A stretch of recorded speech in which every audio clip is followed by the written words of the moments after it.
Hello, I'm Jenni Spangler and this is my book, The Vanishing Trick. It's the story of 12-year-old orphan Leander who lives secretly in the library of a crumbling stately home. He wishes more than anything for a family of his own and a place to belong, and one day stumbles into the path of mysterious Madame Pinchbeck. She's a clairvoyant and a medium who travels the country performing seances for rich and fashionable Victorians. She offers Leander a job and the chance to speak to his mother, but it's a trick. Pinchbeck captures the spirits of children inside everyday objects called cabinets and makes them appear and vanish at will. She uses these captive children to conjure as ghosts in her seances, and she's determined to become rich and famous doing it. Leander isn't alone. She also has two other captives, serious Felix the violinist and fiery-tempered heiress Charlotte. The children must overcome their differences and work together to break Pinchbeck's spell before one of them vanishes forever. This book is set in Staffordshire in 1876 and it's inspired by the real spiritualist movement where Victorians from all walks of life came together in the hope of perhaps seeing a glimpse of a real ghost. Just like Pinchbeck in the story, of course, the spiritualists were all frauds, albeit maybe not child-stealing frauds.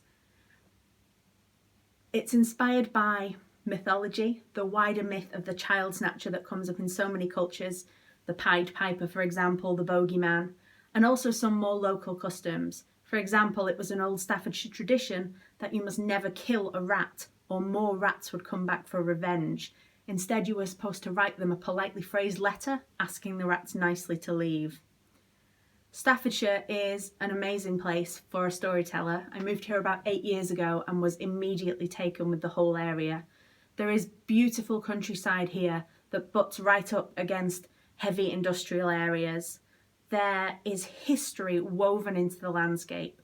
You can see the potteries and the factories where 100 years ago the poor people lived short, brutal, difficult lives in horribly polluted and overcrowded conditions.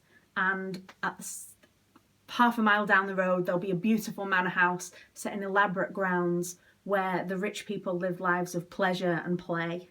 And the character of Leander was really created to draw that contrast, hence the impoverished orphan stealing to survive while at the same time living in the ruins of this beautiful manor house. I was also inspired by Victorian photographs. One of the most exciting things about the Victorians is the invention of photographs, because it's the first time in history we get to see what the normal everyday people look like. All throughout history we have portraits of the royals, of the rich, of the important people, but the regular people are missing from that record because they just couldn't afford an artist to come and paint them. Suddenly photographs became, and they were affordable. Ordinary everyday people have it, and we have pictures of the middle class and we have pictures of the working class, and that is incredibly exciting to me. It's like looking back in time, looking directly into the eyes of someone who lived almost 200 years ago.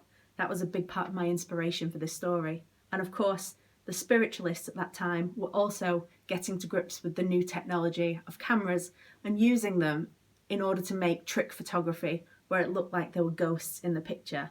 And that's what Madame Pinchbeck is going to attempt to do in this story. I hope you enjoy it. Thank you.